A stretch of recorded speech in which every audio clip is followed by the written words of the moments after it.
तो कांग्रेस के लिए उत्तर प्रदेश जीतना जरूरी है, ये बात कांग्रेस भी जानती है, लेकिन क्या कांग्रेस वो प्रयास कर रही है जो यूपी जीतने के लिए जरूरी है? रायबरेली और वाराणसी, इन दो संसदीय क्षेत्रों के जरिए हम आपको बीजेपी और कांग्रेस के वर्किंग स्टाइल के बारे में भी समझाते हैं।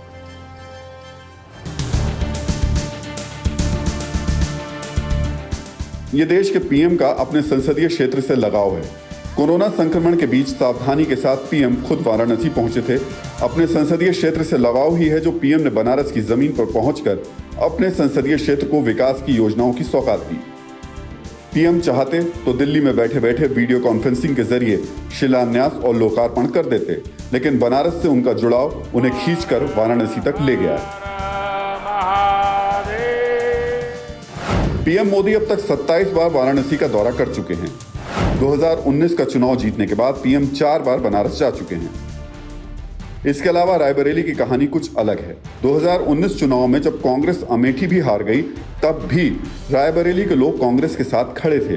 बावजूद इसके कांग्रेस ने अपने इस मजबूत गढ़ की अनदेखी की। 2019 का चुनाव जीतने के बाद सोनिया गांधी महज 2 बार रायबरेली गईं। प्रियंका गांधी हालांकि बीच बीच में कभी कभी रायबरेली जाती रहती हैं।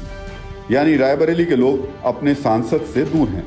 सबसे ज्यादा दुख मुझे ये देख के होता है कि इस क्षेत्र की माननीय सांसद महोदया जब से सांसद बनी है, पिछले पंचवर्षीय में भी 2 ही बार आई हैं, इस पंचवर्षीय में तो शायद चुनाव के बाद 1 बार आई हैं। कम से कम अगर आपको यहाँ इतने 3.5 लाख वोट से विजय प्राप्त हुई है, तो कम से कम आप एक बार आके अपनी उस जनता का हालचाल सुनें जिसने आपको जिता के विजयी बनाया है।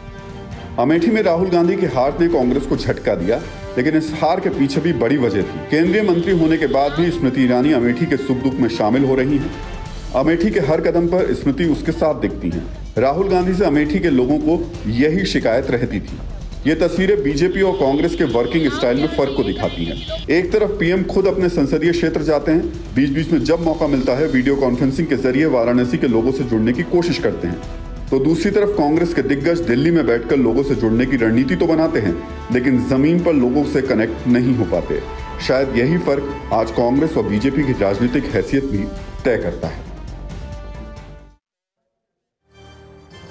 वैसे प्रधानमंत्री मोदी और गृह मंत्री अमित शाह का दूसरा बड़ा सियासी मंत्र लोगों को जोड़ने का भी है।